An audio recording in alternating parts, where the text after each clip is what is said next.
Hey everyone, this is John from EastCoastArmory.com, and I'm here today with a project update video for this 1/6 scale M4A3E2 Jumbo Sherman tank. Since the last video update, a lot of progress has been made to the model's front, but you know what? Actually, scratch that. Let me go ahead and readjust the camera so you get a better idea of what I'm referring to. Ah, now that's more like it. So, clearly a lot of progress has been made to the model's lower hull, front transmission cover, and yes, also the underhull sponsons. In this video, we're going to be going over all of this information, be it the new details that were designed and fitted to the model at this time, as well as also showing the modification steps that went into modifying the front transmission cover, bringing it to the condition that we have here. So, there's going to be a ton of info coming at you. So just sit back and enjoy.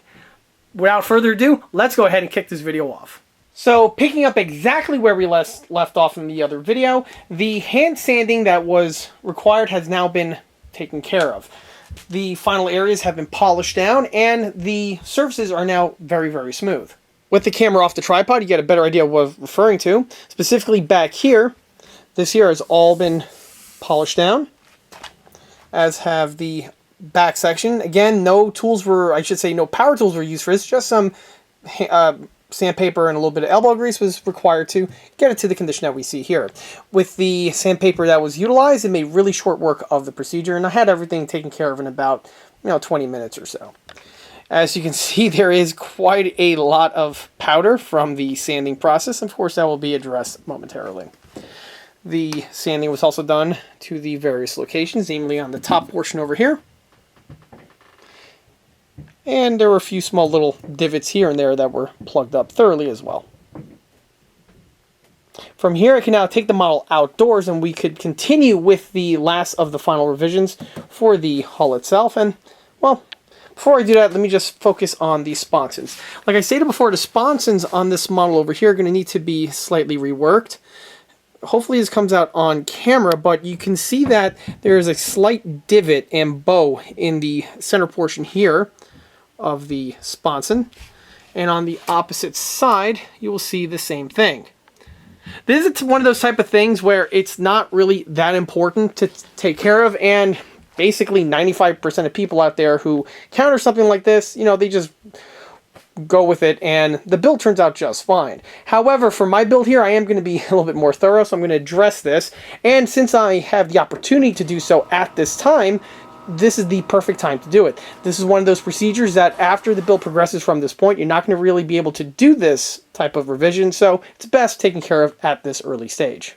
I really wanted to take care of this in the previous video, but unfortunately I ran out of the body filler putty that you see used on the other sections.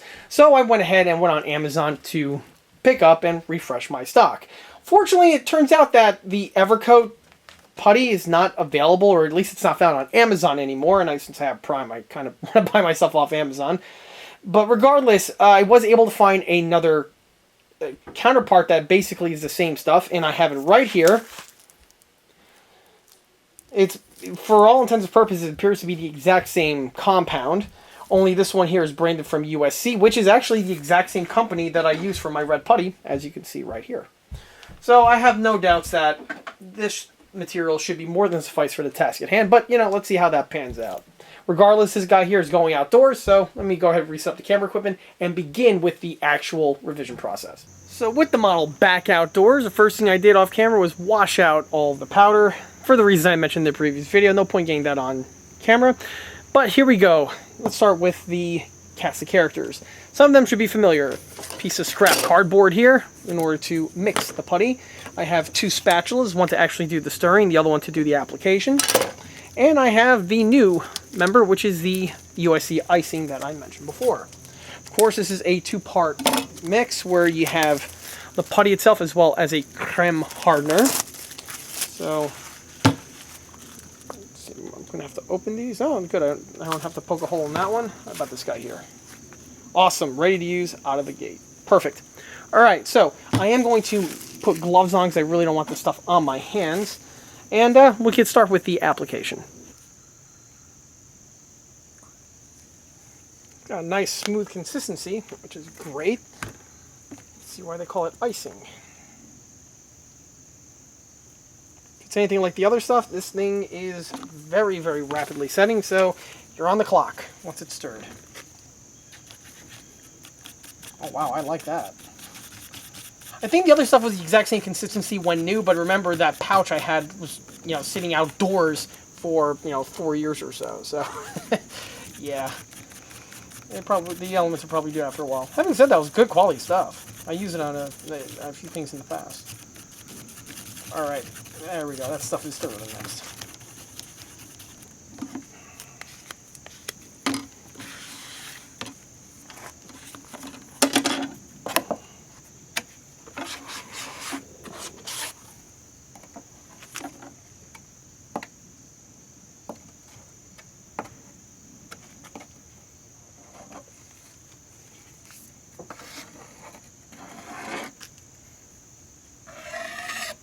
So when I'm applying it, I'm trying to make the thing as square as possible. So I'm using the leading edge here of the lower armor plate in order to act as a jig, which will allow me to smear everything in a nice, smooth, and even manner.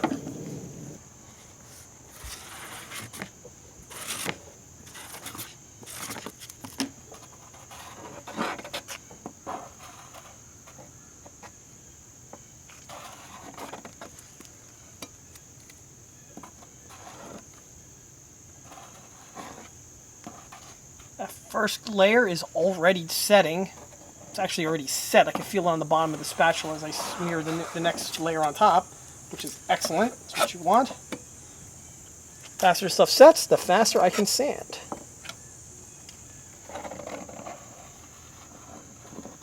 The faster I sand, the faster the job gets done. And I can progress with the build. Okay, so you can see what it looks like now with the material added in place. The stuff is very easily worked with, just like the other stuff. I think it's probably the same. It's like literally the same formula, just with a label swap, or one company bought the other company. That's not important for the video. Regardless, the stuff is setting right now.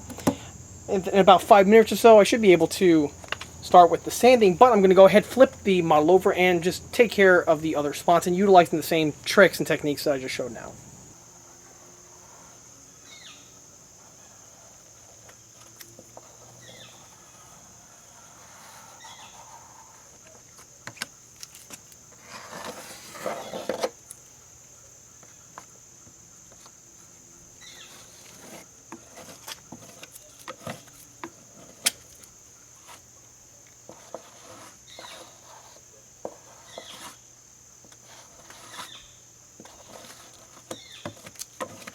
So here are the sponsons with the putty applied. I had more than enough for the job at hand.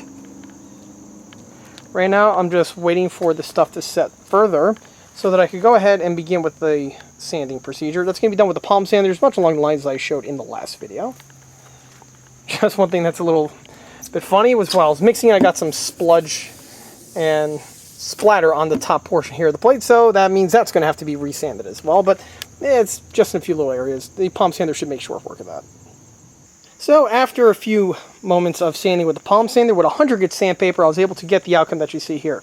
As you can see, it is much better compared to the way we had it before, and the sponsons now are much smoother and straighter for that matter. Same is true for the opposite side. Basically, this is exactly what I was looking for. As for the red putty, this is just to take care of any sort of surface pitting that was remaining just with the way it was smeared on. You know, occasionally you might have a little divot or two, and the red putty here is more than enough for the job at hand. It's very shallow, it's on the surface, and basically hand sanding is going to be used to take care of the rest. As for the blue stuff here, you can probably see the two different colors because after I started sanding it, I sanded it down to a certain degree, and then I saw that there was some room for improvement, so I mixed up some more of the blue stuff, and I applied it to those areas, and you can see remnants of it left in these areas here. Regardless, it really did the job very nicely. I'm very happy with the end result. Even though the red putty is drying right now, this stuff takes a little bit longer to dry compared to the blue stuff. That doesn't mean I could stop right here, and now it's time to start rebuilding, or I should say adding on to the model itself as opposed to just doing body work. So that's going to involve with this area over here. As I always mention in these Sherman videos, the Sherman's hull is actually quite misleading to some people, where they think that the hull ends at this rear firewall section, and then there's this gap, and then we have this descending area over here. Well, that's not necessarily the case. On the M4A3 specifically, the hull actually extends even with this line over here, and there's a chunk of the armor that goes to this portion. Then on the inside portion, there is a wall that cuts off this area over here, and it goes the entire width of the vehicle. This area here is left completely open because on the real vehicle, this is where actually the exhaust fan from the radiator emit their cool air. On the real M4A3 specifically, it's a liquid-cooled V8, and there are these two gigantic fans found in these sections over here. Just behind those are the radiators. Well, the cool air gets drawn in from the outside of the tank from the two engine grills, gets drawn in through the radiators, right through the fans into the radiators, and then what's known as the exhaust smoke would be jettisoned from the rear of the vehicle, entering this cubby area over here, and will get blown downward. This is why we have to have that deflector grill. That's an iconic bit of detailing found on the M4A3, which prevents the downwards wind over here from kicking up any smoke, and it will give a nice rooster tail that gives away the tank's position. What all that means is that there is a dividing wall in this section over here. On the ECA catalog for many, many years now, I actually have the extenders to do this application. And, well, let me go ahead and grab the cast resin parts and bring them outside so you get to see exactly on how they fit and what they will do. And here are the components right here. These are made out of cast resin parts. Like I said before, they are a bit on the older side, but are more than suffice for the job at hand. These are, again, listed on the ECA catalog and consist of the three main pieces that we have here. There are a few other bits of hardware that are supplied, but these are the most important ones. So we have here the two extenders with this little flipper section fit in place, and we have the main shelf itself. This is what it looks like straight from the mold. Usually when I give these out to customers, the pouring basin here is amputated and it's ready for the next following step. So the way this section, or I should say the way this set is designed to work, is you take the extenders over here, you fit them on the model in the following location. They get glued here to the sponson, the rear plate, as well as, if possible, the rear plate over here. Sometimes, depending on the make of the M4A3 in question, the fit may need some hand fitting here and there. Sometimes you may have a little too much material over here, sometimes you may have too little, and has to be filled in and made up with epoxy and other types of techniques. Regardless, for the set, you can see how it lines up with the rear plate. So this gets fitted to this section, the one gets mounted to the opposite side. This unit over here gets mounted to this little shelf that's integrally molded on. And basically, when you're done, the piece will look like the following. Hopefully my hands don't cover up everything, but you get an idea, roughly, of exactly how this thing works. Now, like I stated before, this set here was actually intended to be used on the old Vantex M4A3 Sherman tanks that were out at the, about 10, 12 years ago when I designed these sets. And because of that, they are more or less intended for that build. However, they can be utilized on any M4A3 in 1/6 scale that's on the market, be it from Dragon, or in this case, Plastic Panzers / James U. Simone. The trick, though, or I should say the one modification that needs to be done by the builder is you may have to add material to the two sections over here, judging on how wide or narrow your vehicle actually is.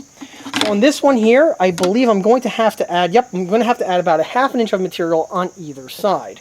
Now, on the ECA sets, I actually supply you with an extra set of this component here that was casted, but there are two segments found that I cut off the main casting and supply those with the sets.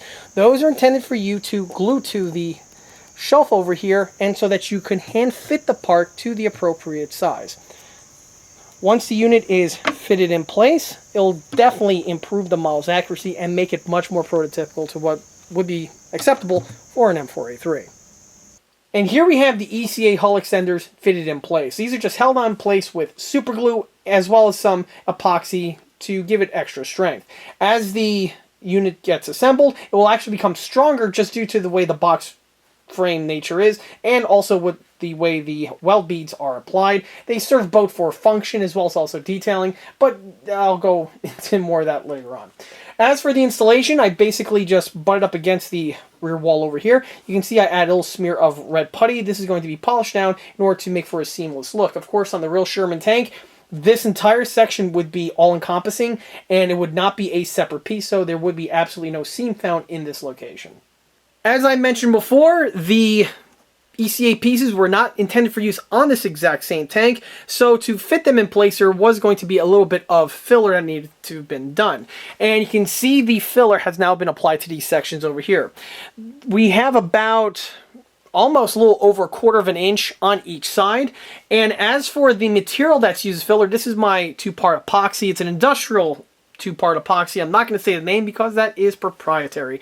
I can't give away everything, guys. A magician must have some of his tricks and secrets. But if you're going with a build like this, you could utilize the icing or Bondo or a multitude of other materials to have the exact same effect.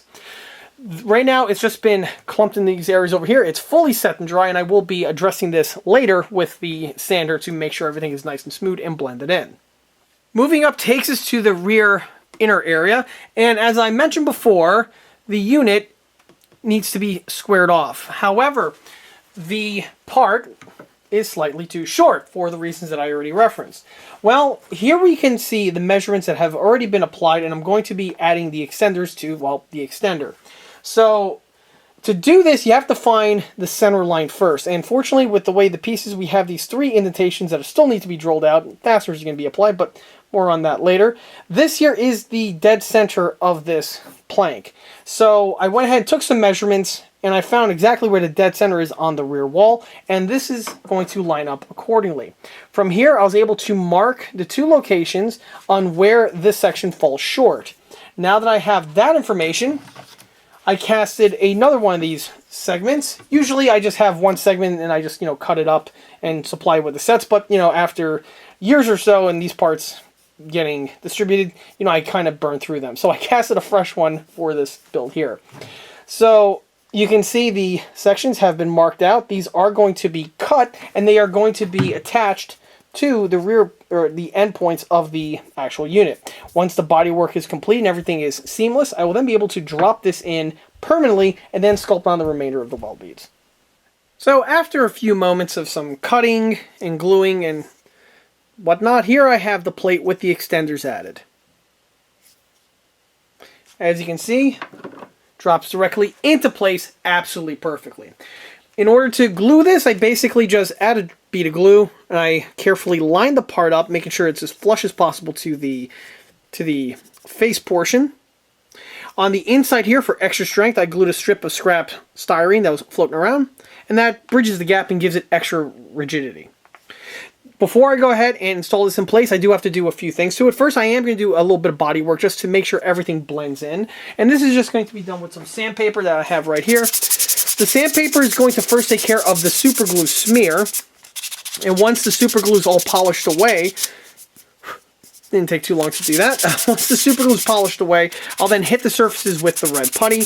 And once the red putty dries, again, hand polish that down. You don't want to use a palm sander for this. This is best done with the old-fashioned way, just doing it by hand. And then once that is concluded, I can then drill these sections out here and get the part fitted in place. Along with the rear extension area, obviously the other area I'm going to really put my focus on for the remainder of the video is going to be with the bottom plate. I already went into great focus on the steps and the methods that were used to get the model up to this point in the other video, but as you can see, the bottom plate is nice and smooth at this point, and it's now ready for the next step. Next step is to start fleshing out this area here with the underside detailing. On the M4A3, even though this is an M4A3E2, but remember it is based upon the late pattern M4A3, it was also comprised of a mosaic of panels for the lower hull. So a lot of people out there, they don't realize that, well, for the different type of Shermans, that there are differences with the bottom plate. Some vehicles have a slightly different format, such as an M4A4 or the original M4, but for the later pattern ones, namely the A3 here, this too was also a mosaic. And what I mean by that is that rather than being a single continuous piece of steel, it was actually composed of 2 giant panels. The first was the longest. That went from the rear portion here of the rear plate, and it came all the way to around this section over here. And then there was another plate that stood up from this area, and then this filled out the remainder section of the front. Oddly enough, this is very similar to what we see on vehicles like the German King Tiger, where it has that giant plate in the front, and then the remainder of the floors go all the way back to the rear. As for why this is the case, honestly, I'm not really sure. You could say probably has to do maybe potential with extra armor, or I personally think it has to do with more rigidity for the transmission personally, but that's neither here nor there. Regardless, I went ahead and I was able to look at pictures of the real late M4A3 that I took a nice detailed walk around of about a year or two ago, and I was able to really focus on the underhull section, and I was able, with those pictures in hand, to go ahead and map out and measure out what I need to do on this example here. So for the front plate, I have here a panel of polystyrene. This is 2 sections of styrene glued together to bump up the thickness to about 1/16 of an inch or so. And as for the material itself, it is just simple polystyrene. More specifically, it is a for sale sign that I purchased from the Home Depot. Yes, that is the method of fabrication that I use for my styrene. Most of the styrene I use on my builds are just repurposed for sale signs. There's some reasons to that. One, it's easy for me to obtain, and also they tend to be pretty affordable. Thicknesses on those ones are also pretty good as well. Regardless, I glued the two together just to bump up the thickness to 1/16 of an inch. And at this point here, I'm ready to start with the installation. So, in addition to taking care of the sections where I glued together, you'll see that I also went ahead and scuffed the bottom portion here with the palm sander. This is just so that the glues would have better chances of adhering to the model's lower plate. Everything was basically measured out and cut to shape with a square and a box cutter that's off camera. And here I'm going to glue it on. Now, just like with the bottom plate here, there is some slight overhang found in this area over here, and this was done deliberately so that I could simply just polish this down with the palm sander once the thing is perfectly glued on in place. When I'm taking care of that, I'm also going to be hitting the top portion over here, scuffing it up, removing the little red stripe that we have, and also giving it some texture which will better make it adhere when I actually start applying the paint. So that's something that's going to be done as the video progresses. But from this point here, I'm just going to go ahead and super glue this thing in place. For the super glue, I'm just utilizing my standard Great Plains Pro Thick CA.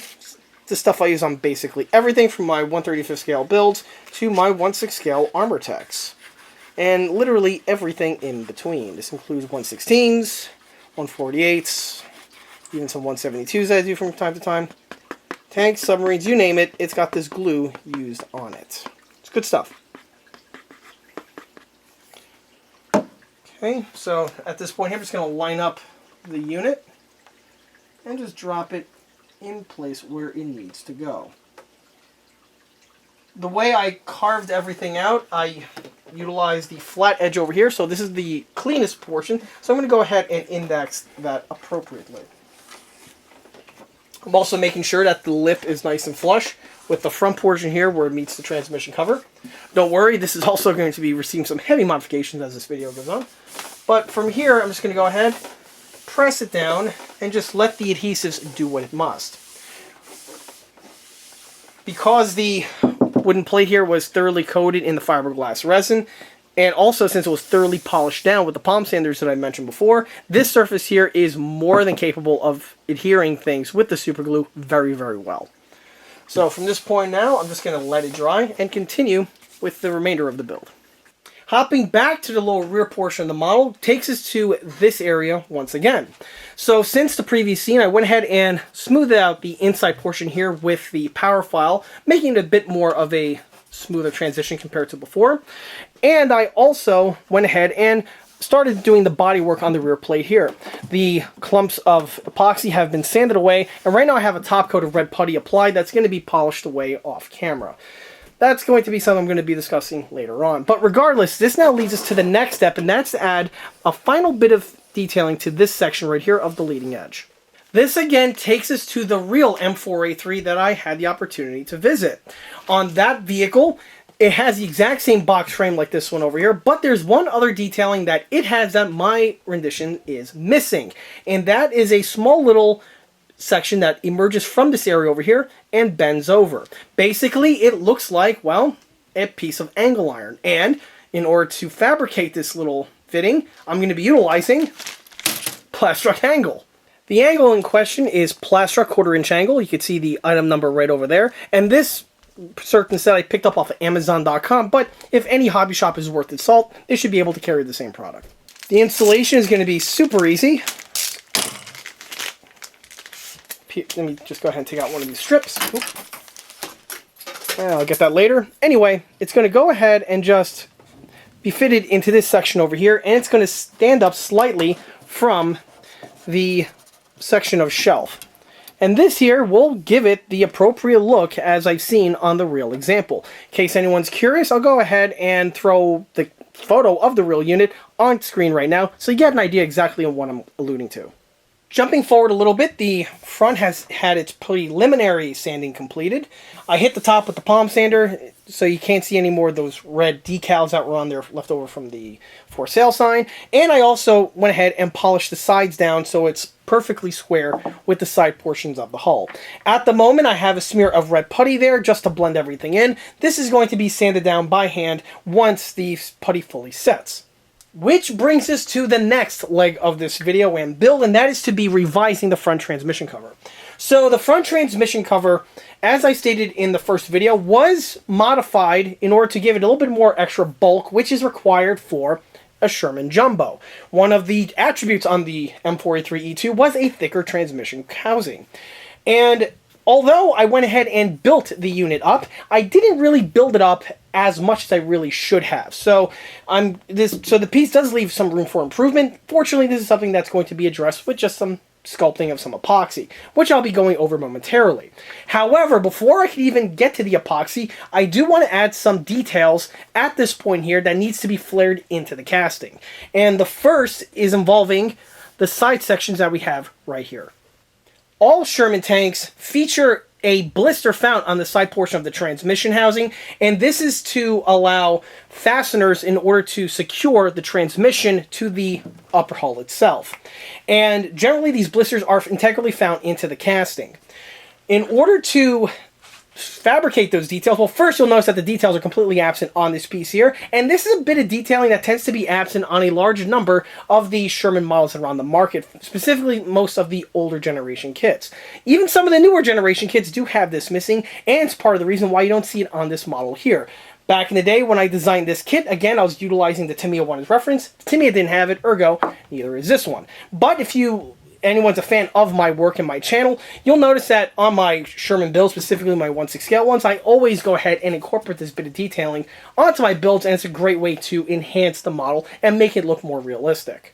In order to add these details here, this needs to be added before the epoxy gets sculpted onto the model. The reason why it needs to be done at this time is because this is going to be a perfect base and understructure for the epoxy and the casting texturing putty to be overlaid on top of it, and it'll give much more of a uniform and a more proper look to it as opposed to just taking it on there with the epoxy and trying to build it in that way. In order to fabricate this, I'm going to be fabricating it out of 1/8 inch thick Lexan, basically the exact same material that I fused into the side sections over here. And once this is added in place, I could then trim it to the appropriate shape, add it, and then from this point here, the sides are actually going to be ready to progress into its next phase. So after a few minutes with some Lexan and a belt sander, here you get to see the inserts right here. They're 1/8 of an inch thick and about 3/4 of an inch in width. And I went ahead and cut one for each side. They don't exactly have to be symmetrical at this point because there's going to be some more hand fitting coming, and keep in mind these are going to be completely entombed in the sculptable epoxy when it gets added. So it is something to keep in mind. But regardless, this should be a perfect structure for me to add upon. So at this point here, I'm just going to go ahead and glue them in place. One thing I did was I refined this area here, specifically this corner, because of all the layers of bodywork. It was no longer a 90-degree cut, so this could potentially, cause some fit issues, and this is something where the fit kind of needs to be really squared away. But with that taken care of, I'm going to go ahead and add the glue. I went ahead and blunted the top section over here, as this will give you the correct look once all of the epoxies and the cast texturing gets added in place. So I'm just going to adhere them on like so. Adhesives alone should do the job just fine. If anyone's going through a procedure like this, you could add a fastener, but keep in mind, it's going to be extra work now to flare it in. So it's something that, you know, it would be wise to consider. With the model flipped over right side up, takes us to the top portion here of the transmission cover, namely the area of the transmission fastener flange. This is a distinctive and iconic bit of detailing found on the Sherman tank family, and the Jumbo here is absolutely no exception. However, when I first built the model back in 2006, I made an error with this section over here. The component originally had no details here, so, you know, when I went through the build process, I went ahead and added this detailing. For the detailing, I added a cast resin component that I had listed on the ECA catalog forever. As a matter of fact, it's still there last time I checked, which is the flange detailing here. It's a resin piece, it's cast, and then you just drop it onto the transmission cover on a James D. Simone tank. I'll leave that in, on a James D. Simone Sherman tank, and this gives you a good portion of the detailing here, which is needed for the Sherman. Of course, it's intended for you to flare it in with some bodywork and all sorts of good stuff, but that's on the builder. Regardless, for the build here, I actually incorporated one of those detail sets into the master. And although that seems like a great idea and it was an expedient idea at the time, it is actually one that is an error specifically for the Jumbo. You see, of all of the Sherman tank transmission housing variants, and which there are several, the Jumbo is one of the few that does not have the flange strip in this type of format. In case you're wondering, John, how did you make that mistake? Because again, I was utilizing the Tamiya 135th scale counterpart. And before, again, I have a few modeling elitists out there pound on me saying, John, that, you're an idiot. Why'd you use the Tamiya one? It's the worst one on the planet. Again, keep in mind, rewind our clocks back to 2005. That was literally the only Jumbo kit in existence. Mang and the Tasca variants, although they are fantastic kits, and I'd love to get them to my collection, those did not literally exist until the year about 2012 or so. So, at the time, that was really the best I had going for me, so I went ahead and utilized that on the build. Regardless, it's now time to go ahead and make the corrections. By the way, I already made the corrections on the Master and on the other Jumbo model that's in my collection, so this one here is going to follow suit. Right here you can see I went ahead and marked with a blue Sharpie the line that needs to be carefully cut out, and I'm going to carefully delete this molded in section here that you see presently. This is something I'm going to have to do outdoors because this is going to make way too much of a mess inside the shop here, but I'm going to be utilizing the power file, and I'm going to be carefully and very strategically removing and eating this stuff away to the point where I have it to the amount that is at the proper height. This is something that's going to take some precision, so let's go ahead and cut across to where I'm actually doing that procedure.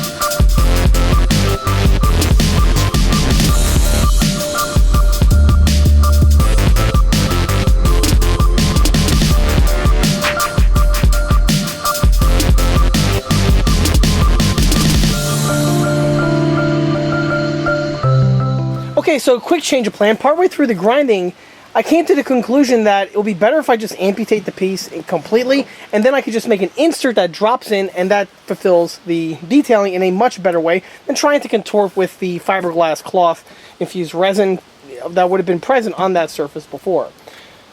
Here we have what's left of the original bolt strip. Obviously this is no longer going to be required. I'm cleaning up this section over here, squaring it away, also removing any sort of shards of Bondo that are found on the inside, just so that when the new piece gets designed and fabricated, I can just go ahead, drop it in, and then continue with the remainder of the build work. As I've stated in the past, when you're working on a build like this, you want to have the mindset of a Civil War surgeon. When in doubt, amputate. With the section of the hull removed, you can see the new replacement component that we have here on the table. And this here is a new addition to the EastCoastArmory.com product line. Admittedly, it's a bit of a niche item. It's specifically for the transmission cover for a M4A3E2 Jumbo, and of all the Jumbos, specifically the old plastic Panzer's M4A3E2 Jumbo. However, the point still stands. The unit is still listed on the ECA catalog regardless. As for what the item is, well, as the title describes, it is a detail insert that gives you the bolt mounting strip for an M4A3E2 Jumbo. The set itself is made of 3D prints, so we have FDM printing for the majority of the main section, and then we have resin printing for the actual fasteners. In addition to the fasteners being supplied that are utilized for the strip here, you'll see that there are plenty extra because these are for the other fasteners that are found on the transmission cover on the Sherman. Aside for working on the Jumbo, the unit itself can also be used on some early versions of the Sherman. There were some very early all-cast versions of the transmission cover that featured the bolt strip in this type of format before later increments where they would armor it up in this section over here, and that's when we have the variant with those interesting cutouts found on the bolt strip, but that's neither here nor there.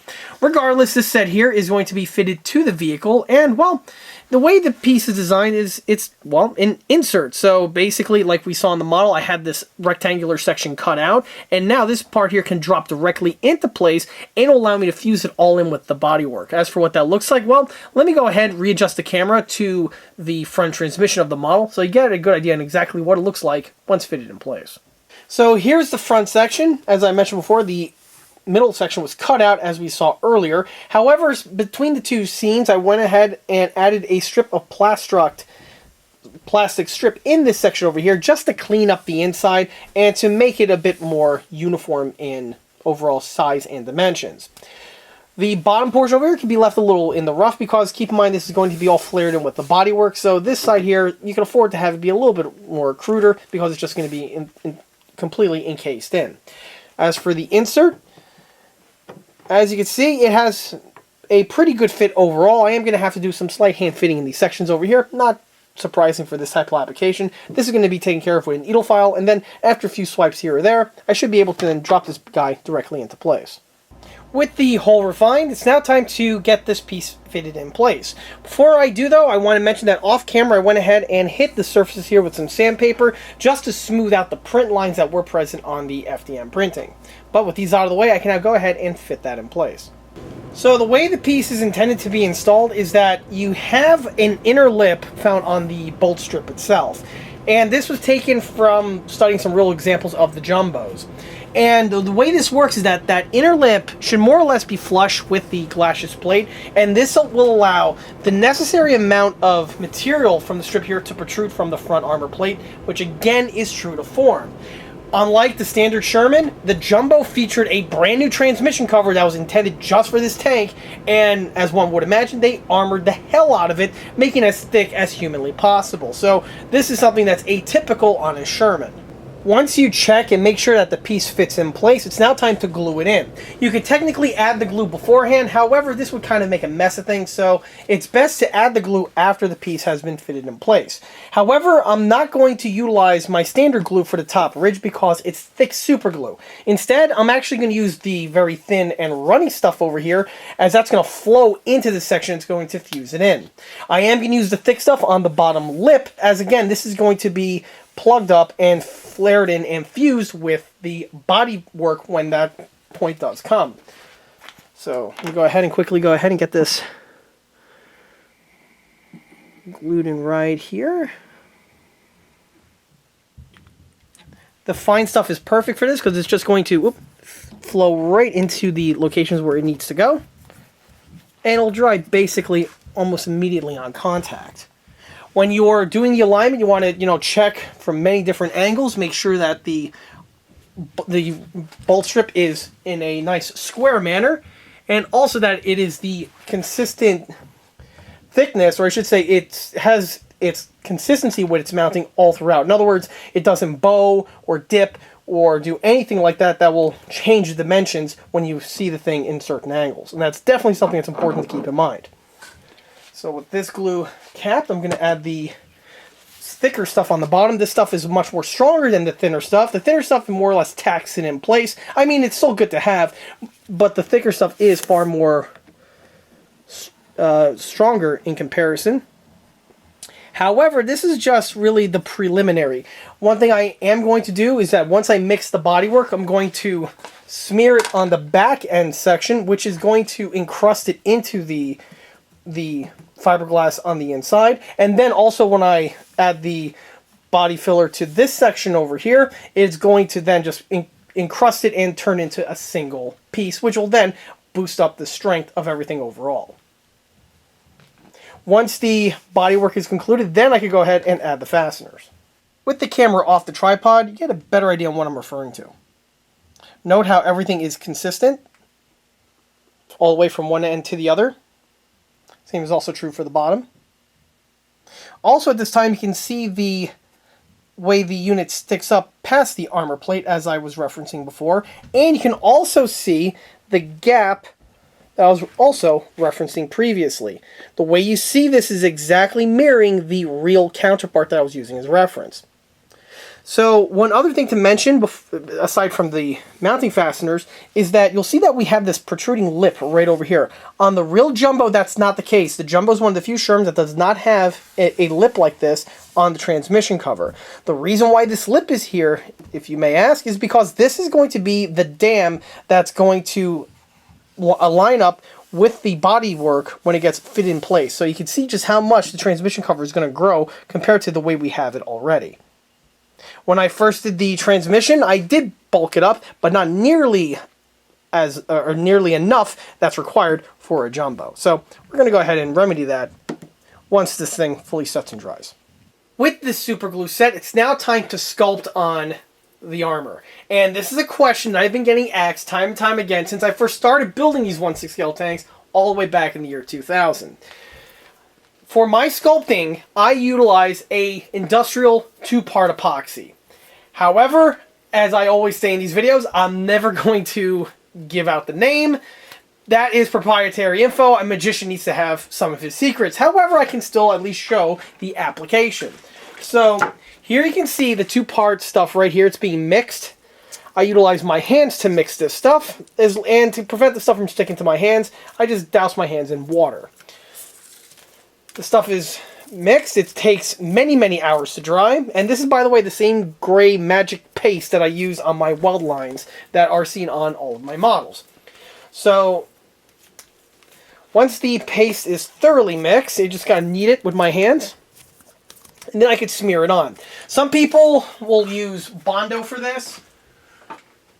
I'm not a fan of Bondo. You don't have nearly as much control over this type of an application compared to some of the other techniques that I showed in the previous video, where I did utilize a Bondo type product to take care of the certain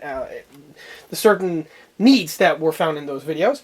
However, for this one here and for things like it, I like to use this stuff because I could sculpt it much along the lines as I can clay. Only unlike clay, this stuff dries, it's waterproof, and you know, it's much more durable compared to just modeling clay. And yes, I had to re-soak my hands with water because they were drying out and the putty was starting to stick to my hands.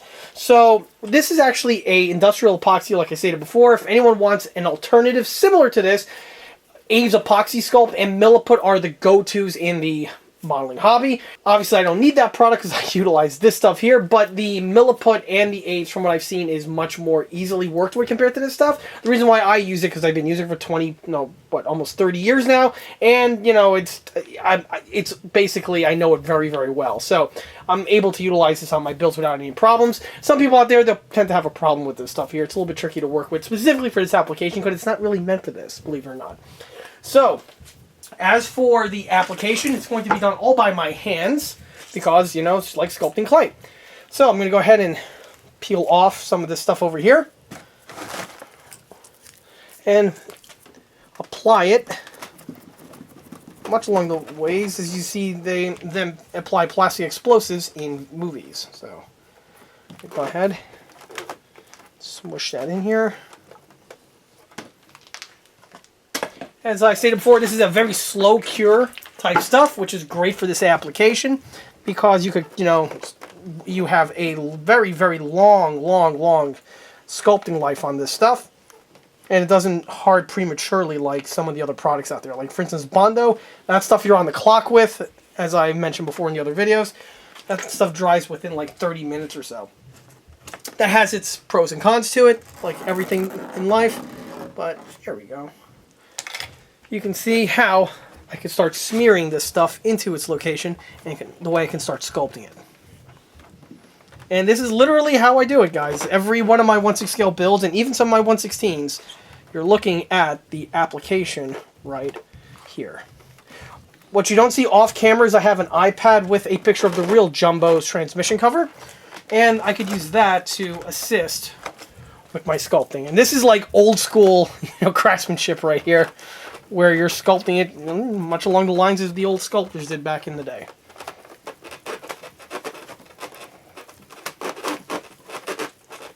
Once the stuff does dry, it has a...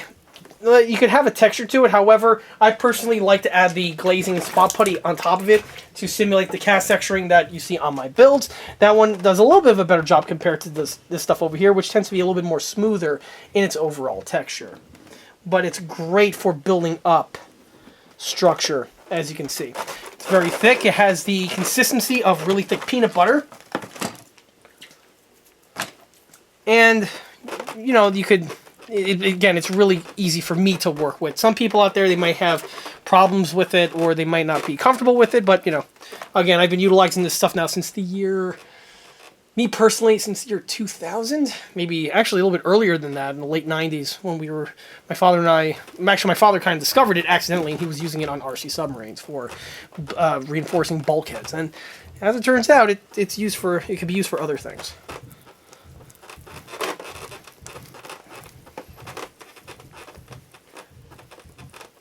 The only time this procedure is not that fun is when you're trying to do this in the dead of winter, because obviously my shop here is not exactly heated so much, and water and really, really cold air, not really that pleasant. But most of the time of the year, it's actually quite pleasant to work with.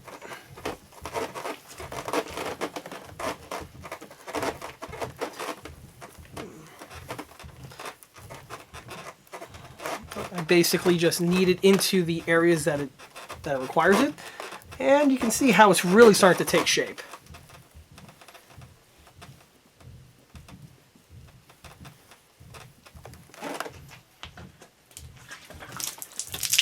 You will make a bit of a mess with the water, of course, but that's neither here nor there.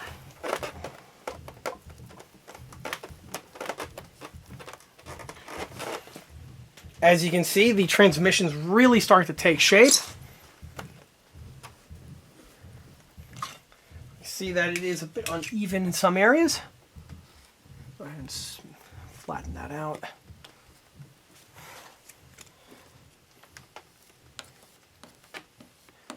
And again, this is why the slow setting of this material here is so beneficial, because you can just manipulate this stuff and mess around with it to your heart's content until you're happy with what you're getting.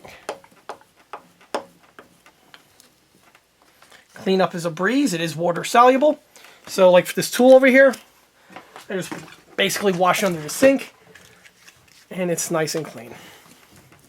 You can also use turpentine for the sculpting. However, I moved away from that years ago because, honestly, I don't want to touch turpentine for a long duration of time. It's not really good to have that stuff on your skin. Before the days of 3D printers and all that fancy stuff, this is how we used to do things in the olden days. One other thing about this epoxy is that it bonds to just about anything, from plastic to metal to rotomold to fiberglass. You name it, it will adhere to it pretty well. And it's because of this material here, this is actually the secret sauce, so it's how I was able to do what I was able to do with those rotomold tanks for the longest period of time. When a lot of other, shall we say, smug modeling elitists out there, even in the 1/6 scale hobby, would poo-poo them and turn their noses up. Then I was able to go ahead and turn them into something very interesting. Stuff also sticks to itself very, very well. So say you get tired or you run out of material, or like right there, I just have a hole in it. If it sets, you could just take some more of the stuff and just plump it right in, flare it in like so, and presto, it will stick to itself. It won't just like pop off.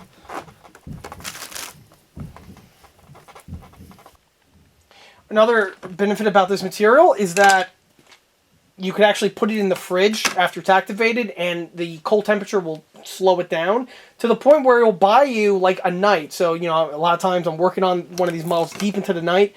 I'm getting exhausted and tired, or I have some leftover. I'll just go ahead and put it in the fridge, then, call it a night. And then I show up the next morning, and I go ahead and take it out of the fridge and pick up exactly where I left off. Same is also true for just, again, the colder environments. If you're working in the wintertime, the stuff sets a little bit longer, but it does set. And if you're working in the summer months, it will set. It's not like it will dry immediately, but it will dry a lot faster compared to in the wintertime. But that's, typical for lots of other polymers. Alright, so this section here is pretty much done. Let me go ahead and work on the... looks like I could use a little bit more armor right down here. And obviously trying to sculpt something like this with just standard Bondo, basically impossible. The other two products that I mentioned, A's Epoxy Sculpt and Milliput, would both be able to do this basically in the same degree, although I would say Milliput's a bit problematic because it's sold in very small quantities, and obviously you're going to need a lot for something like this. So in that case, I would probably steer more towards A's Epoxy Sculpt, which you can buy in a jug, or not a jug, but like a tub type affair, which for something like this would probably be your best bet. However, I'm going to continue with the sculpting of my magic putty over here, and then we'll cut across to when this has already been completed. So here's the transmission, about 2 hours since the recording of the previous scene. And at this point here, you can see what it looks like now that the water is all evaporated, and the epoxy here is still setting. I did not finish the job. As you can see, I was moving my way towards the bottom section over here. However, as you can see, I literally ran out of the mixed epoxy that I had on hand at that time. Not a problem. This was something that I was anticipating, and it's definitely going to be getting a secondary coat. But like I stated before, this is something that can be added, basically an infinite amount of times as I deem fit, as the way the stuff does stick very well to each other.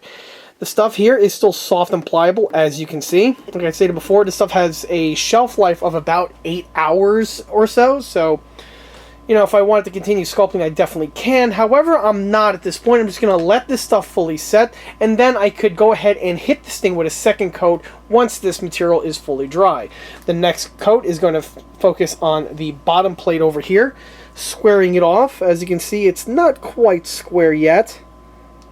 I need to add a little bit more in this section here, and then with the spatula over there, I could smooth it out.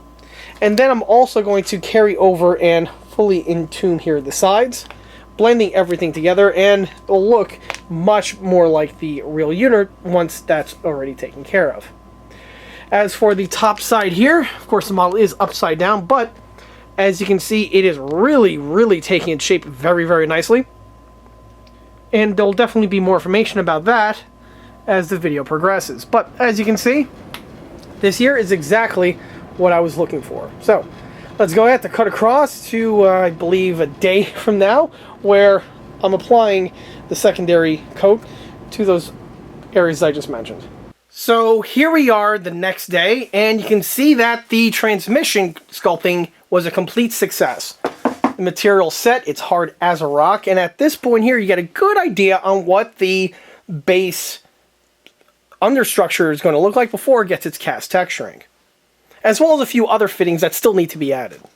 With the camera brought in closer, you get to see the texture on the surface. It's very, very smooth, and arguably I could just leave it in this condition over here, as it will more or less resemble the casted nature found on these components in real life. However, me personally, I just like to give it a slight top coat of the red putty, just to add just a little bit of extra texturing, which will compensate for the layers of paint that will be built up on the model as it progresses. But regardless, you can really see that this is a fantastic point to work from.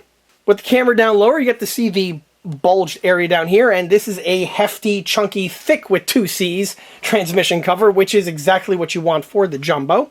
The only thing that's missing at this time here, besides the fasteners, are the toe shackle mounts that are going to be located in these 2 sections over here. These still need to be fabricated, and once they are fabricated, I can then flare them in with a little bit more of the same epoxy, then not to mention the top coats of the cast section that goes over it.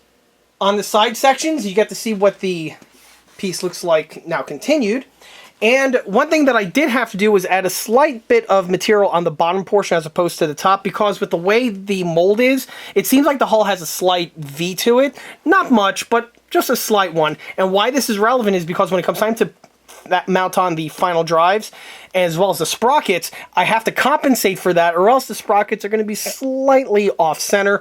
Again, not enough to cause any problems, but just enough to bother me. So I went ahead and compensated that by sculpting the epoxy more towards the bottom section as compared to the top, which will eat up the difference, and thus making this section here much straighter in comparison. You can also see that blister found right over here in the top portion, how that's flared in, and again, it just has a very realistic appearance to it. There are some more details that are going to be added to this section here. Of course, I have those fasteners that I mentioned before, but there's also a row of fasteners across the top, as well as some angle sections that still need to be fabricated, but again, you really get to see how things are starting to take shape. On a side note, you get to see on this portion over here, there are some slight revisions that need to be added to this section in order to play around with the geometry a little bit, again, to better replicate the real unit. On this area here, there's some scalloping going on, and this is something I am going to build into this section, and this will be much more appreciated, specifically after I work on the front tin work when that time does come, and you really get to see just how much extra armor there is compared to a standard Sherman. But regardless, that is something that still needs to be accomplished. With the model flipped over, I do want to mention that the extra epoxy here did add a little bit more to the weight of the model, which is already notable because this model being made out of this fiberglass material already was a bit on the heavier side, but again, it's a 1/6 scale and it's a jumbo no less, so as I often mention in these videos, if you're building a 1/6 scale tank and it's light, you're probably doing it wrong. The extra weight basically comes with the territory when working on a 1/6 scale model. Everything is larger, and when you have a tank with suspension and track and all of those good fittings on it, yeah, the weight is definitely just going to come part of the territory. So that is something that, you know, is usually par for the course. As I've mentioned in the V100 video, it's always funny when I would see people who would try to work on something on 1/6 scale and they would complain that the tank weighs about 20 or 30 pounds. And I just laugh because, you know, this thing here is going to probably weigh close to like 80 or so. But, and, you know, it is static, but that is something that it comes with the territory. If you're building 1/6 scale, expect 1/6 scale weight to go with it.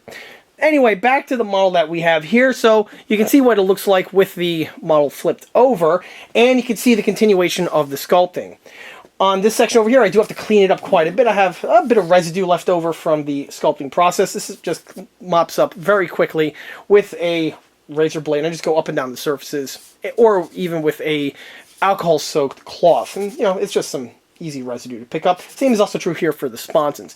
As you can see, the sponsons, I already started adding the well beads for these sections over here. I had some extra leftover epoxy that was pre-mixed, so I might as well, you know, use it as opposed to just letting it, you know, harden and then get pitched into the trash can.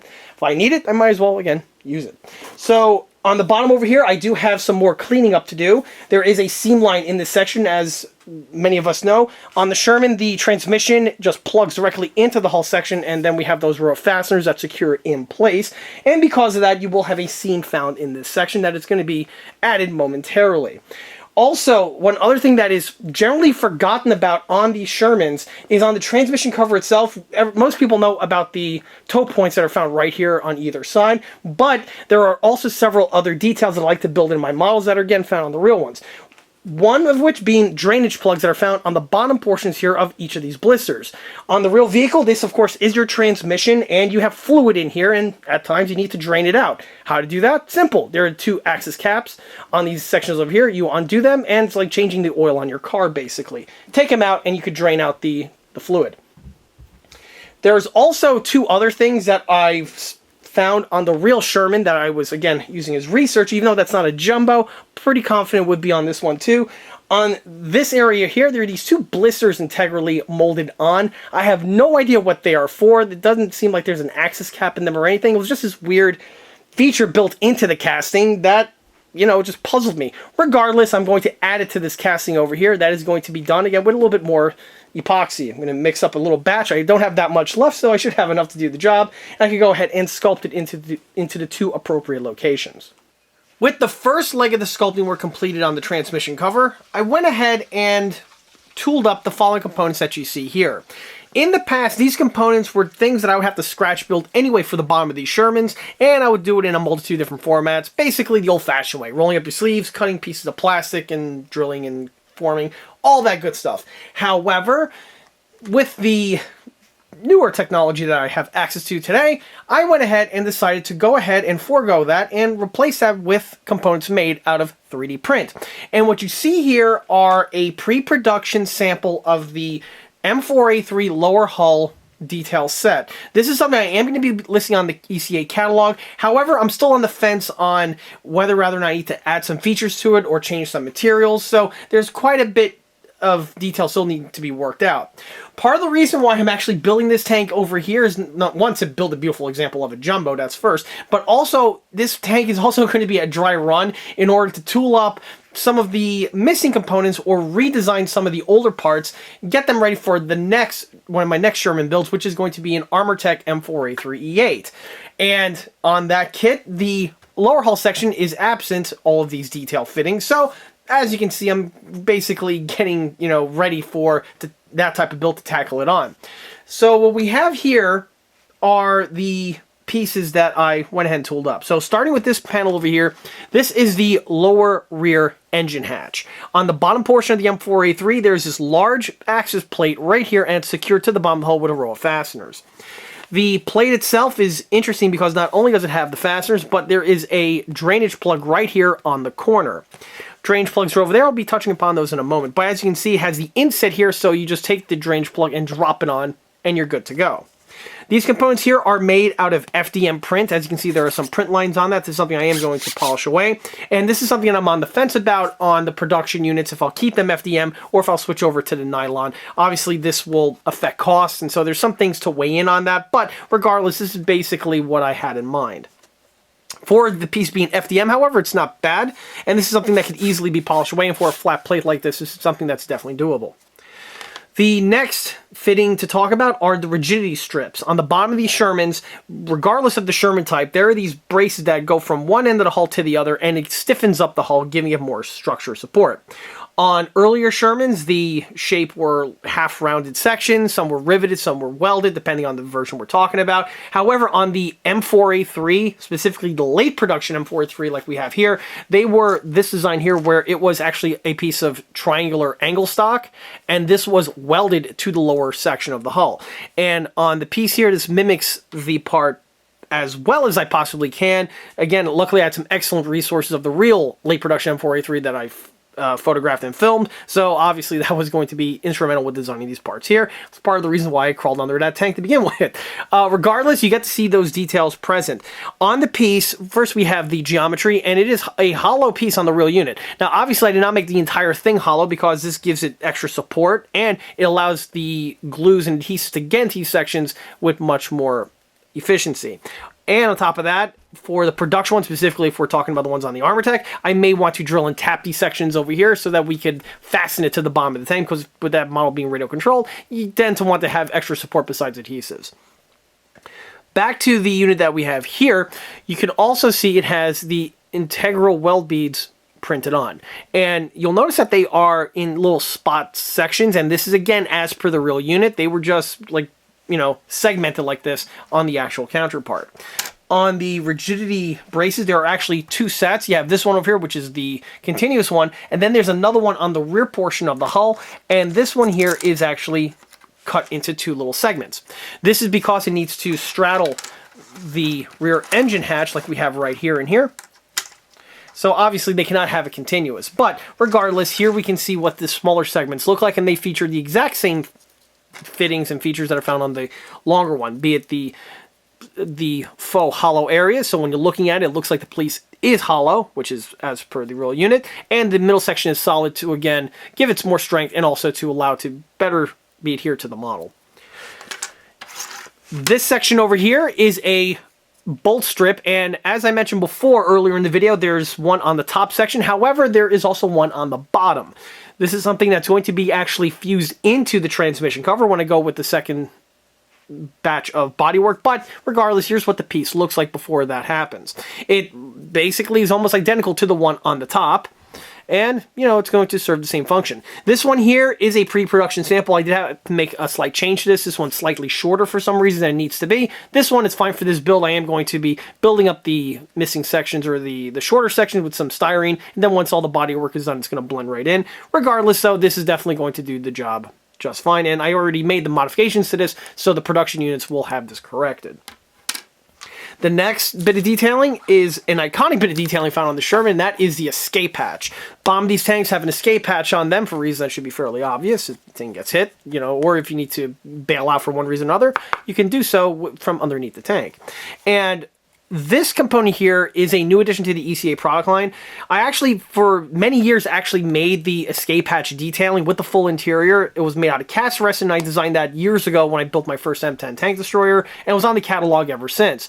Well, in recent years, you know, obviously I've been revisiting a lot of the older parts, and while working on this build over here, I decided to make a exterior portion of the escape hatch, just so, you know, if you have a build like this where you don't need to have the interior detailing, it's not relevant, so you just have the plate right here and you're able to secure it to the model. But while I was designing this piece here, I had, you know, some very excellent resources of the escape hatch interior, and I'm like, screw it, if I already did the, you know, the bottom portion, I might as well, you know, spend the extra time and do the top, and that's exactly what I did. The new unit replaces the old cast resin one that was been on the catalog now since, again, 2007, and the new unit is as perfected as it possibly can be. It features full interior detailing. I'll go ahead and throw up some sample renders on the screen now so you get to see what I'm talking about. Unlike the original one, where it was a multi-part assembly, this one here, it is still a multi-part assembly, but the parts count is much limited.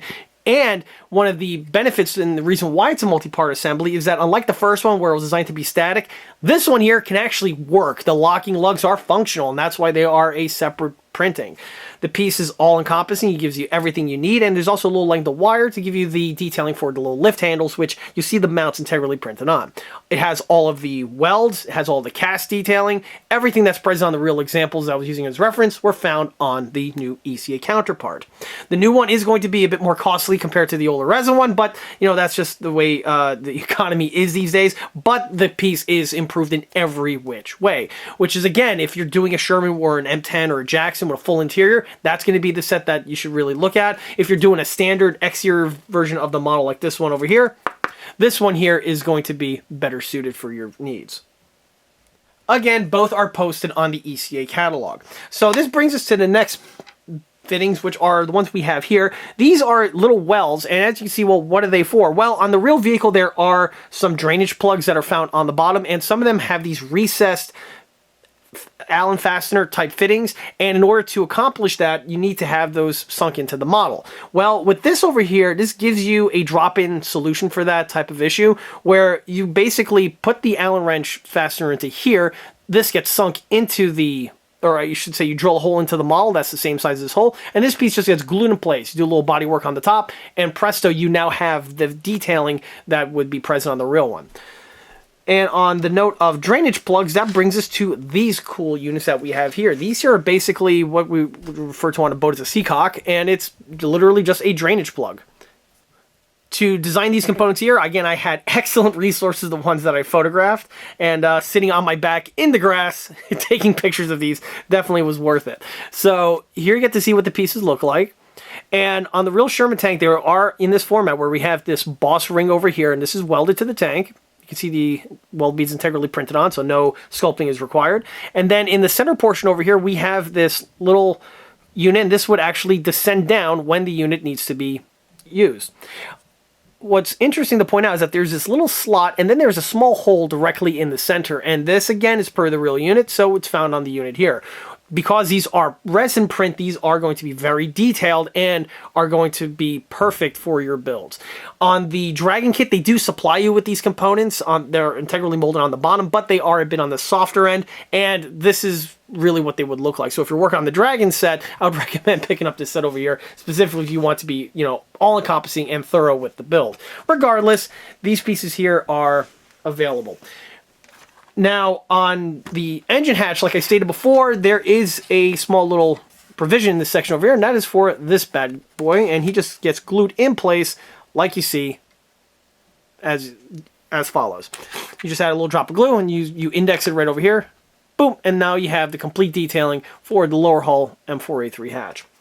The very last thing I want to mention are the fasteners, and obviously there are going to be quite a few, and these are the same fasteners that I referenced earlier in the video, and you'll be seeing what they look like momentarily once I go ahead and get everything fitted in place, which, that's exactly what I'm going to do. I'm going to actually start with this guy over here, secure him to the lower hull, add the extenders that need to be fabricated, and then I can continue with the flaring process.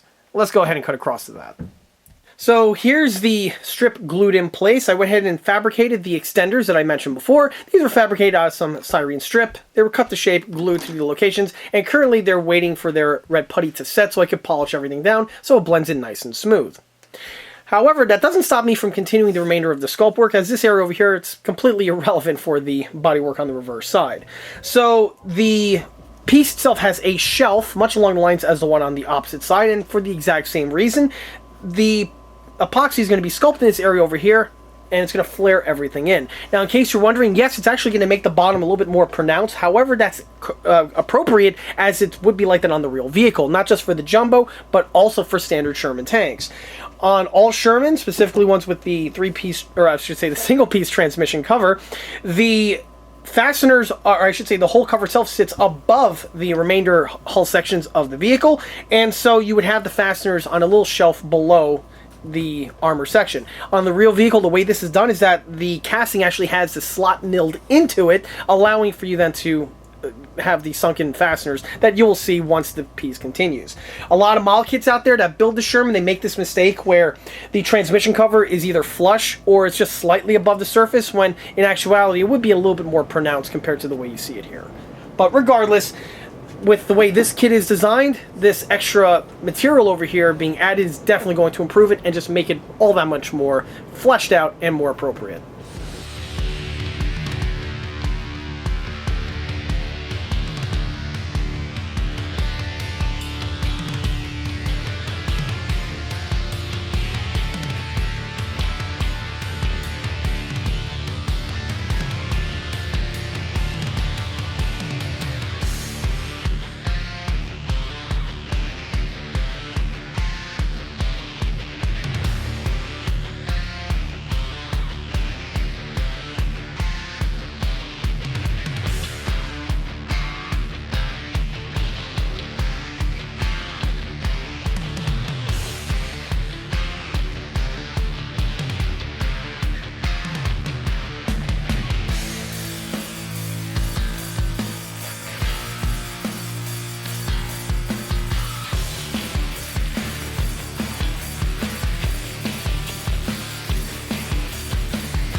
And here's the cover with the other layer added in place. As you can see, the bottom's now much thicker in comparison. And it looks much more beefier, which is what you're looking for a piece like this. With the strip over here, you get to see how it blended in absolutely perfectly. And now the unit has its appropriate cross-section to it, which is going to be great when I go and fabricate the final drives, which is something that's going to be mentioned in an upcoming video. On this section over here, you can see I also sculpted in these two blisters. This is something that I've seen on two real M4A3 so far.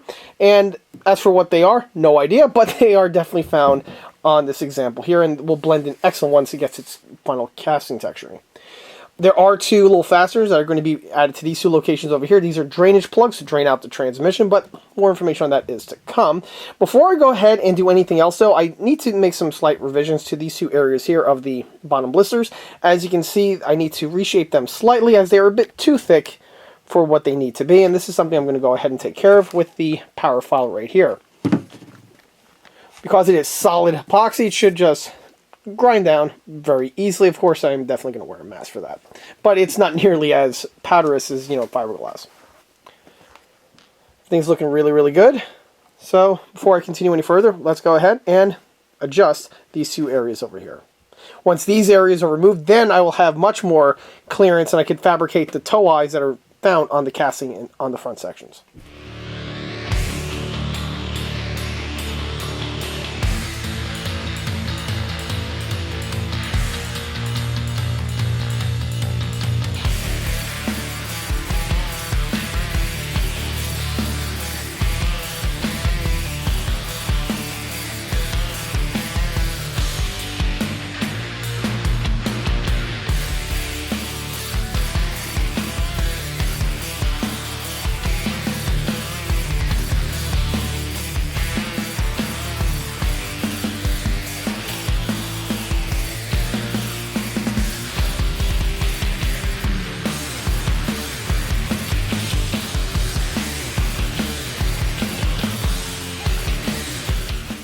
Yep, that's what we're looking for.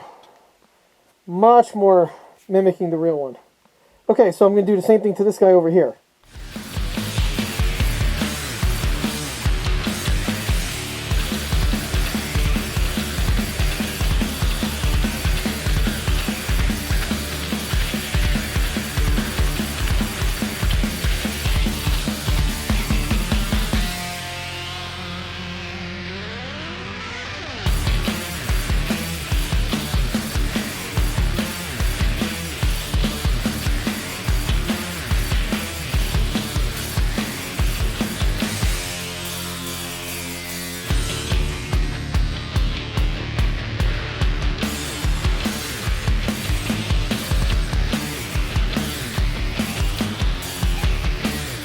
And after the grinding work is done, you can see what the final outcome looks like, and this is much more representing the real counterpart, which is of course what we're going for. At this point here, I'm ready to fabricate the front toe shackles, but before I do that, I really need to clean this thing off, because obviously that procedure left for a lot of residue. Also at this time, you can see some of the underhull fittings beginning to shape out and fit to their appropriate locations. At this point, nothing is glued on yet. I am in the process of getting everything figured out, and I am going to have to drill some holes into the hull, but more information on that is to come. So here you get to see the escape hatch as well as the engine hatch. Since the previous scene, the escape hatch has been sanded down, or I should say the surfaces have been polished down. This was done by adding super glue to the surface and then hitting the thing with some sandpaper, first done with the palm sander in the dry format, and then later on a second attempt done with the wet sanding, and I was able to get it to this very smooth type of appearance that you see here. Of course, once it's painted, everything will come out in better form. Same was also done to the engine hatch here. Again, super glue was added to the surface, then everything was polished down to the format. The drainage plug was glued in place, as I mentioned before, and now you can see what it looks like with the part fitted where it needs to be. From this point here, I'm going to go ahead and figure out exactly where these components get fitted, and then just drop them in place. They're just going to get held on with adhesives. In addition to adhesives, this one's also going to get those row of fasteners, which do both give you the detailing and also give a little bit extra structural support, keeping the thing in place. What's not going to be fitted on yet at this time are the triangular brace sections, because these need to be in the center portions of the bogie housings, and these are best installed after the bogies are fitted in place, just to prevent any sort of mishap of the piece not aligning where it needs to be. But more about this, of course, is to come in another, or I should say in the next project update video. From here, I can at least take some measurements and get these two fitted in place, as well as with the other drainage plugs that I mentioned before. So with the shape and geometry ironed out, it's now time to add the last of the details, which are first going to start with the toe shackles. Here I have the toe shackles right here in my hand. These are fabricated the old school way, out of chunks of 1/8 inch thick styrene plates. And you'll notice that I went ahead and made two versions. One is thinner and one is doubled up. And this is as per the real unit, as one unit is much thinner compared to the later, or to the one that's next to it. And when it comes to these transmissions, again, there are lots of different variants for Shermans out there. However, the Jumbo was patterned after the late production M4A3 single piece casting, so it's going to feature the same type of toe shackle system as that unit. These are going to be fitted in place, and then once they're glued in place, I'm going to flare everything in with a little bit more epoxy work, just so it looks like that the piece is all integrally fused and cast together. There is this misconception out there that these pieces are welded in place. I've seen a lot of builds out there, specifically 1/6 scale builds, where they add these to the front sections and they go ahead and sculpt the weld beads on, and that is actually inaccurate. These pieces are all single cast, and so these pieces would be in that type of format. Jumping forward a little bit, you can see the toe shackle mounts fitted in place, and at this point here they've been fused into the sculpture work with the epoxy. Of course, they were first super glued, and then once the glue set, I just went in here and sculpted everything around, fusing it in, and once the next layer goes on, it's going to look like the thing is entirely cast. So that leads us to the next point, which is to add the final top coat of the cast texturing. And to do that, I'm going to utilize my technique, which of course is red glazing and spot putty right here. This is the stuff that I always mention in these videos, and I use for my cast texturing on all my models from 172 all the way up, well, not so much on 172, but on 135 all the way up to 1/6. In addition of adding the cast texturing, I'm also going to go ahead and smear the putty around these sections over here for texturing, but also for these double units here to fuse in the two sections together, and it'll make it look like it's just a thicker component that was molded that way, as opposed to two sections that were double up to give you the thickness. And without further ado, let's go ahead and begin the putty work.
So what you saw me apply was the first coat. This needs to be done so that the putty can stick to. Now I can actually add the texturing and the steppling, but before I do, I'm going to go ahead and clean off the putty here off of my fingers, if I can find my knife that fell on the floor.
And here's the transmission with the stepper work added. This, of course, is the first layer of the stepper work, and the stuff is now in its dry mode.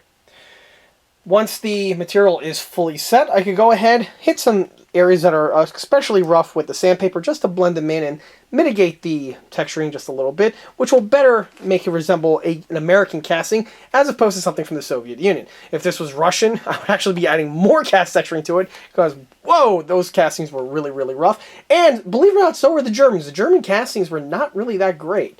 But that's a topic for another video for another day.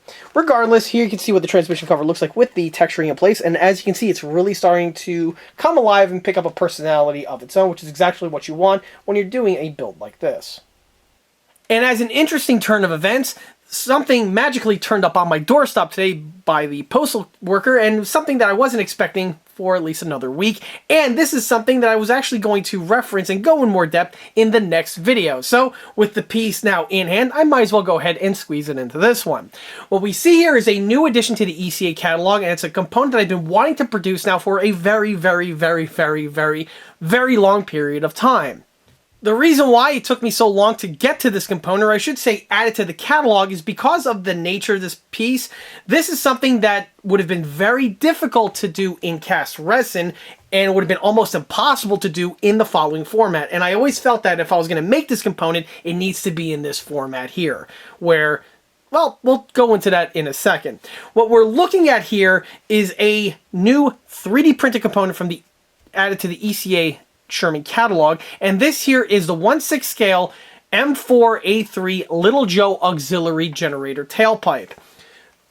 As many of us know, the Sherman has an auxiliary generator located in the rear portion of the fighting compartment, and on all the different Shermans, you needed a way to get the exhaust from that unit out, safely outside the vehicle. And on some early Sherman variants, they did this by running the exhaust manifold into the main exhaust manifold, and then it would just, emit from the vehicle's main exhaust stacks, which is actually a pretty efficient system, if I may say so myself. But on the M4A3, they went ahead and had two different versions. On the very early production versions of the M4A3, the one with the very early pattern of hull with the mosaic cast hatchwell area, those units had the auxiliary generator just go through the firewall, enter into the engine compartment, and just have a tailpipe that runs all the way through and emits from the rear of the vehicle. However, for some reason, they decided to replace that method on the later production hulls with an external tailpipe, and that is the unit that we have here. This unit emerges from the sponson section and literally just runs along the sponson on the exterior portion of the vehicle until it emits at the very tail end of the tank.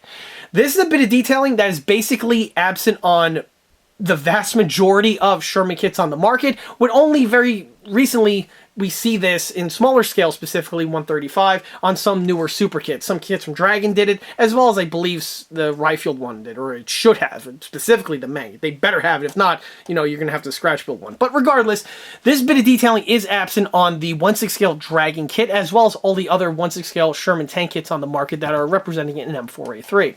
For the builds that I used to do in the past, obviously I would fabricate this component. However, this was something I would have to fabricate out of brass. Take a brass rod, do some soldering to it, and then I would, mount it onto the model. And although this system did work and was very efficient, there were some shortcomings to that design, and it's also something that I always wanted to add to the catalog, but trying to produce this in cast resin would have been almost impossible, because for something like this, I wanted to make it hollow, and casting this component in resin hollow would have been literally impossible. So fast forward now, we're in the 3D printed era, so I might as well go ahead and take advantage of this new media, and I went ahead and designed the component that we have here. While designing this part, I was very fortunate to have again had access to that real Sherman tank that I was able to do my thorough photographic analysis on, and I was able to take all of those details that I took of the Little Joe auxiliary generator exhaust and threw it into this one over here. Let's go ahead and bring the camera in closer so we know exactly what I'm talking about. So, first thing I want to mention is that this component here is all single piece 3D printed, and it is hollow through and through. Why this is relevant? Well, if you are working on a radio-controlled M4A3 of one flavor or another, you can actually patch this thing into a smoke system, and you now have the ability to have the animation of the Little Joe auxiliary puffing away along with the remainder of your model. The exhaust itself, again, is all hollow, 3D printed. Hopefully it comes out on camera. And the exhausts are this oval shape on the real units, and again, it's just this long conduit that runs all the way back to this portion over here, where we have the portion that enters into the vehicle, and it is round as it is on the actual unit. On this section over here, this is something I lifted directly off of the real example. There is this guard found in this area, which protects this section of the manifold from getting dinged up and damage from potential debris that's kicked up by the tracks. Obviously, this location that this thing is fitted in is a very precarious one, so there are quite a bit of guards in place in order to protect as much as possible. However, from what I've seen on real surviving examples, it seems like this thing here doesn't really get hit all that often. So it's kind of funny, considering its location. But regardless, there is this guard over here. The guard is just a piece of metal on the real one. It's bent to this shape, and then it's welded to the various locations. The weld beads are present on this location over here, as well as also you'll see the weld beads along the entire stretch of the exhaust pipe. The welds are in this type of format because, again, as per the real one, they are just welded in these little strips or these little sections, giving you the intermittent look that you see here. To mount it in place, this is very simply done. You drill a hole into the sponson of your vehicle, and as well as two other holes that you see on these two little stems here, and this is done so you could align and index the thing appropriately, and also gives you some more strength as it gives you some extra contacts where this unit is making contact with the model, and you can glue it in a stronger manner. However, if you want to, or if you choose, you can just snip these off and just roll with it in that format. But regardless, you have them right here, all integrally printed as a single unit. And here's the component fitted in place. The installation was ridiculously easy. You just have to carefully mark and drill out the 3 locations. And once they are drilled out, the exhaust conduit literally just plugs directly into place with a little bit of glue. Once the model is flipped up right side up, you can definitely see how much it's going to improve the lower portion of the hull. There are still some more details that get fitted to the side, or I should say that need to be added to the side portion over here outside of the idler mount and the suspension, but more information on that is to come in the next update. As for the rear, you can see how much it sticks out from the back portion. Again, this was as per the real unit that I was using as reference. Once the model's right side up again, it will definitely look a bit more appropriate. Moving on to the front transmission cover, you get to see the addition of the fasteners right here along the side portions, as well as also on the top leading edge. On the top portion, there is this angle bracket that is found on the real units. This is welded to the sponson, and this gives some added support and also gives a mounting point for the transmission to secure to the side area that we have here. There are 3 fasteners found on each side. The last of the welds were added to these locations over here, thus completing the look. If I move upward, you can see the remaining of the fasteners have also been fitted in place, as well as the ones found on the reverse side. On the front portion over here, well, first you get to see those blisters that I mentioned before. The 2 little holes have been drilled into them, and this mimics the look of the real one that I was using as reference. And we also have these 2 fasteners found on each side. On the real unit, these are drainage plugs for the final drives in order for you to change out the transmission fluid. And as a quick little Sherman factoid, the real units have magnets built onto the inside of them, on the reverse side specifically, and the point is that if there's any sort of a filing or a chip or anything along those lines, as it's flowing through the oil over here, it's going to be attracted by the magnet and stick to it, thus preventing any sort of extended damage to be found on any of the other components if that little piece of metal was floating around on the inside. Moving downward takes us to the toe shackles. Now they are fully completed. And you can see how they look like they're embedded into the casting. And we also have now the step sections that I mentioned before. These are just fabricated out of thin pieces of sheet metal that were bent to shape, glued on, and then a little bit of sculpted welds over here were added for the final look. If I pan the camera downward, this is actually what they would look like if you were looking down onto the vehicle, because obviously the model's upside down at the moment. But they have a distinctive shape to them that was carried over onto this model here. Hopping back topside, or I should say in this case, bottom side, you can see the remainder of the lower hull beginning to flesh out. Some of these components are mounted on permanently, while others are only mounted on at this point temporarily. And by mounted, I mean literally just placed in these locations, just so you get an idea on exactly what everything is going to look like.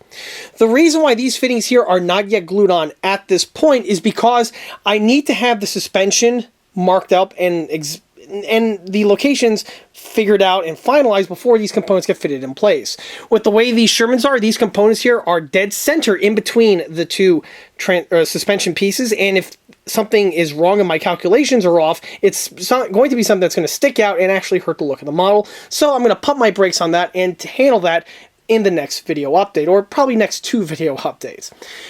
Some other details that are not fitted on at this time are the other drainage plugs, and the reason why these aren't fitted on are because, again, of the same reason. They correspond with these rigidity braces over here, so I need to have these figured out before I could go ahead and add those parts. However, some of the drainage plugs have been fitted on at this time, namely the one here on the rear corner, the one here next to the escape hatch, and the other one right here just aft of the transmission cover. Also, I went ahead and mounted in the recessed unit. This is still going through its bodywork, and this is something that's going to be addressed after the filming of this video. One other thing I want to mention is that there was some discrepancy on exactly where these drainage plugs go. I was looking at some reference materials, namely I was checking out some of the modern tooling super kits on the market, just to make sure, you know, all my ducks are lining up, and I did notice an interesting variation. I know, Sherman's variations, go figure. But regardless, I was looking at the kits from Meng as well as also Ryefield models. Now, both those companies put out an excellent product, and they do have several versions of the Sherman, namely the M4A3. One of them even makes a jumbo, just like this one here. Regardless, one thing I noticed while looking at pictures of the lower hull was that they have basically all of the same drainage plugs like the ones I just referenced, with the exception of the one here, at least from the pictures I was able to look at and find on the internet. They have the one here on the front, but the one here that's next to the escape hatch is missing. For the layout that you see on my model over here, this was lifted directly from the real M4A3 that, again, I was using as reference. So whenever there's a discrepancy like that, I tend to default back to the real one for a reason that should be fairly obvious. But regardless, I'm not saying that the other ones are wrong or anything. There's probably another variation out there, but I'm just saying for the late production M4A3 that I use as reference, I'm basically mimicking it for my model that we have here. These components here, because they are not dependent on the location of the suspension, they were just simply mounted on as is. However, even though the sections that I just mentioned are not yet glued on permanently, you really get a good idea on how the lower hull is going to look once everything starts getting fitted to its appropriate location. But of course, more information on this and those other components are going to be discussed in the next video update. With the model's hull rotated right side up, you really get to appreciate the work done to the transmission cover now in its final form. Really, the only thing that needs to be added to this section here are some cast numbers, as well as also the final drives, but this is something that's going to be going over in more depth in the next video update. But with all the fastener details and sculpted details that I mentioned before, it's really come along quite a ways. And it definitely has the look and feel of the proper shape found on a Sherman transmission cover, or in this case, the transmission cover for a jumbo. If I go ahead and bring the camera in closer, you get to see the toe shackle points that I mentioned before,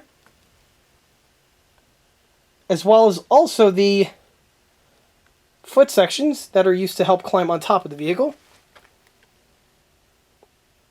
Once these units are fully painted and weathered, they are going to look absolutely perfect, and it'll really give the model just so much extra detailing. Even on my smaller scale builds, be it 135 or 116, I always fabricate these sections out of thin little strips of aluminum or brass or what have you, in order to achieve the exact same results that you see here on this larger model. If I go ahead and pan the camera upward, you get to see the fasteners that I was referencing before. And as I mentioned before, the bolt strip is such an iconic bit of detailing found on these Shermans, and with the way you see it over here, it's definitely a dead ringer for the real unit. Then the last thing I do want to mention are the front tin work, or I should say the tin work mounting points. So like I mentioned before, there's a blister that sticks out from the transmission cover in this top section over here. Here you can see the 3 mounting bolts that help secure it to the hull. However, there would be 2 other fasteners found in these locations over here, and these other 2 fasteners are used to help secure the tin work in place.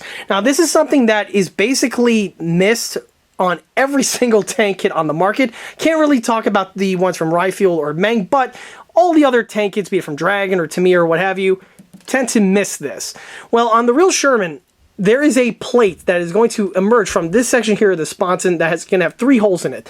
Those are the 3 fastener mounting holes for the tin work. We all know about that one. However, what everyone else misses is how the rest of the tin work fits in place.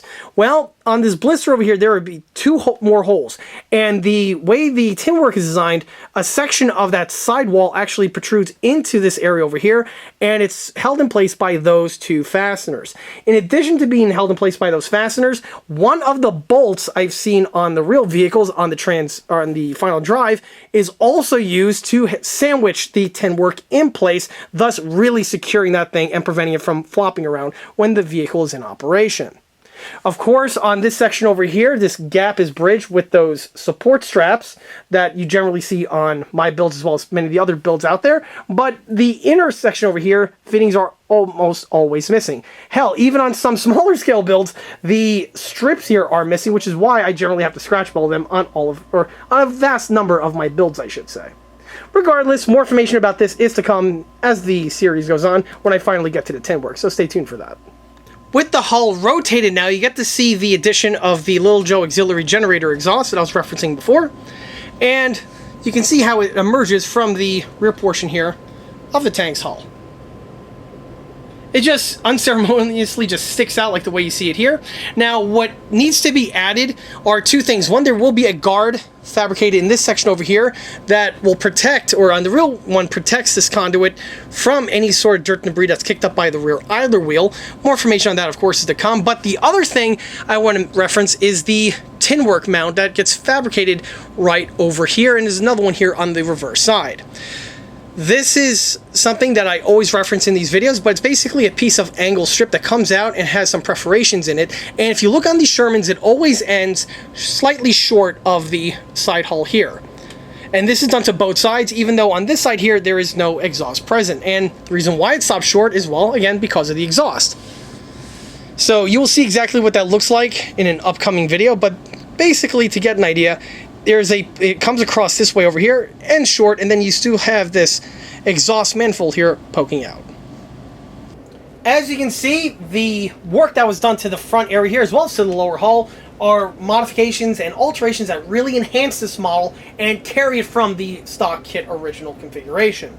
Of course, as the video goes on, more fun stuff is going to be fitted to these sections over here, such as the suspension, the exhaust, and all that other good stuff, but again, that is all going to be mentioned in the next upcoming video updates. So, from here, that wraps up this project update video for this 1/6 scale M4A3E2 Jumbo Sherman tank. If you like this video, be sure to subscribe to this channel, where it's a great way to keep up to date on new posted content, being large-scale project update videos like this one over here, or the other smaller-scale model showcase videos that frequently get posted to this channel. Another way to keep in loop of new posted content is by liking us on Facebook. There, I have more photographs of this particular build that have been posted since the project start, as well as the other smaller and larger scale builds that have been seen on this channel previously. Furthermore, don't forget to swing by eastcoastarmory.com for more 1/6 and 1/16 scale builds and detail components. Thanks again, and I'll be seeing you all again on the next one. Take care.